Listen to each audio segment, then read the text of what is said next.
திமுக சார்பில் போட்டியிடும் தயாநிதி மாறன் நான் தேசிய ஜனநாயக கூட்டணியின் பாரதிய ஜனதா கட்சியின் மத்திய சென்னை வேட்பாளர் வினோஜ் பேசுகிறேன்.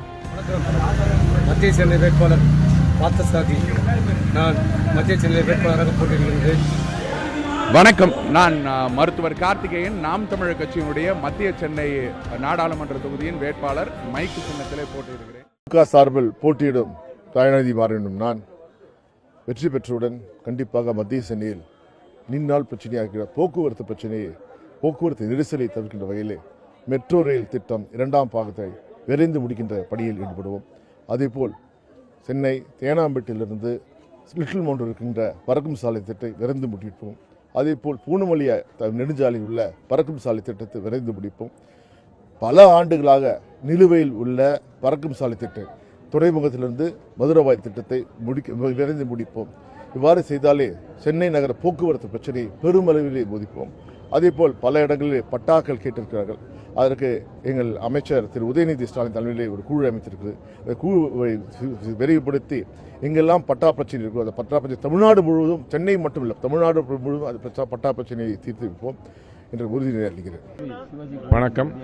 நான் தேசிய ஜனநாயக கூட்டணியின் பாரதிய ஜனதா கட்சியின் மத்திய சென்னை வேட்பாளர் வினோஜ் பேசுகிறேன். ஒரு வழி செய்ய வேண்டும் என்ற நோக்கத்தோடும் ஏழ்மையில் உள்ள மக்களை மீட்டெடுத்து இந்த கூவம் நதிக்கரையை சுத்தம் செய்வோம் என்று முதல்வர் அவர்கள் மேயராக இருந்த காலத்திலிருந்து பூசுத்தி கொண்டு வரக்கூடியதை மாற்றி உண்மையிலே நர்மதா நதிக்கரையை நரேந்திர மோடி அவர்கள் சுத்தம் செய்தது போல் சென்னை கூவம் நதிக்கரையை சுத்தம் செய்து மக்கள் பயன்பாட்டுக்கு கொண்டு வந்து இங்கே நவோதய பள்ளிகள் அமைத்து, எய்ம்ஸ் தரத்திலே மருத்துவ கல்லூரிகளை அமைத்து, இளைஞர்கள் விளையாடுவதற்கு சட்டமன்றம் தோறும் பல விளையாட்டு மைதானங்கள் உலக தரத்திலே ஏற்படுத்தி ஒலிம்பிக் சாம்பியன்களை உருவாக்கி தமிழகத்துக்கு பெருமை சேர்த்து இங்கே உள்ள தாய்மார்களுக்கு சுய தொழில் தொடங்குவதற்கு பல நலத்திட்டங்களை எடுத்துட்டு வந்து ஆர்டிபிஷியல் இன்டெலிஜென்ஸ் போன்ற இன்றைய காலகட்டத்துக்கு முக்கியமான பல தொழில்நுட்ப படிப்புகளிலே ஆர்டிபிஷியல் இன்டெலிஜென்ஸ் லேப்ஸ் உருவாக்கி இன்னும் பல திட்டங்கள் ஸ்மார்ட் சிட்டி ப்ராஜெக்ட் மூலமாக மக்களுக்கு ஏற்படுத்தி மெட்ரோ ரயில் பயன்பாட்டினை வேகப்படுத்தி மெட்ரோ ரயில் செயல்பாட்டினை விரைவுபடுத்தி விரைவாக இந்த வேலைகளை முடித்து பெட்டர் இன்ஃப்ராஸ்ட்ரக்சர். ஆண்டுதோறும் மழை வரப்போகின்றது, மழை நிற்காது, மழை தேவை. ஆனால் மழை வந்தால் மக்கள் அவதிப்படாத விதத்திலே அந்த பணத்தை சரியாக பயன்படுத்துவதற்கு கண்காணித்து இந்த பணம் மக்களுக்கு நேரடியாக சென்று சேருவதை உறுதி செய்து மத்திய சென்னை மக்களின் வாழ்வாதாரத்தை மீட்டெடுப்போம் என்கின்ற வாக்குறுதியோடு சந்தித்துக் கொண்டு வருகிறேன். மத்திய சென்னை வேட்பாளர் பார்த்தசாதி.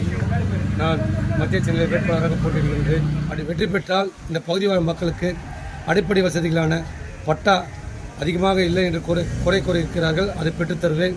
அதே போல் சுகாதார வசதி, கல்வி வசதி, சாலை வசதிகள் எல்லாம் அனைத்தையும் செய்து கொடுப்பேன் என்று நான் உறுதி கொடுக்கிறேன். வணக்கம். நான் மருத்துவர் கார்த்திகேயன், நாம் தமிழர் கட்சியினுடைய மத்திய சென்னை நாடாளுமன்ற தொகுதியின் வேட்பாளர். மைக்கு சின்னத்திலே போட்டியிடுகிறேன்.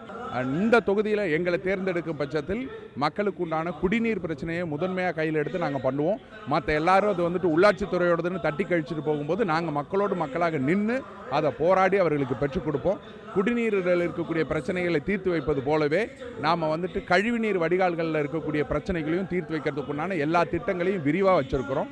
அதே போல் பார்த்தீங்கன்னாக்க இங்கே டிராஃபிக்னு சொல்லக்கூடிய இந்த வாகன நெரிசல்கள், இந்த வாகன நெரிசல்களில் வந்து பார்த்தீங்கன்னாக்கா அதை தடுத்து நிறுத்தி நம்ம வெர்டிக்கல் பார்க்கிங்னு சொல்லக்கூடிய செங்குத்து வாகன நிறுத்தங்களை உருவாக்கி அதன் மூலமாக இந்த வாகன நெரிசல்களை குறைக்கிறதுக்குண்டான எல்லா வேலைகளும் செஞ்சுருக்கோம். இன்னும் பர்சனலாக தனிப்பட்ட முறையில் நாங்கள் கொடுக்கக்கூடிய வாக்குறுதி என்னன்னு பார்த்தீங்கன்னாக்க, நாங்கள் இங்கே வரக்கூடிய பட்சத்தில் என்னுடைய மகள்கள் இங்கே தான் வந்துட்டு படிப்பார்கள், இங்கே இருக்கக்கூடிய ஒரு அரசு பள்ளியில் தான் படிப்பாங்க அப்படிங்கிறதும், எங்களுக்கு உடல்நிலை சரியில்லைன்னா இங்கே இருக்கிற அரசு மருத்துவமனையில் தான் நாங்கள் வந்துட்டு சிகிச்சை எடுத்துப்போம் அப்படிங்கிறதே நம்ம சொல்கிறோம். இதன் மூலமாக என்னென்னா ஒரு எம்பியே நேரடியாக வந்துட்டு நமக்கு நிற்கும் பொழுது அங்கே இருக்கக்கூடிய அரசு பள்ளி மற்றும் அரசு மருத்துவமனையுடைய தரம் உயரும். அதுபோல் வந்துட்டு நாங்கள் நிற்போம். மண்ணுக்கும் மக்களுக்குமாக நிற்கக்கூடிய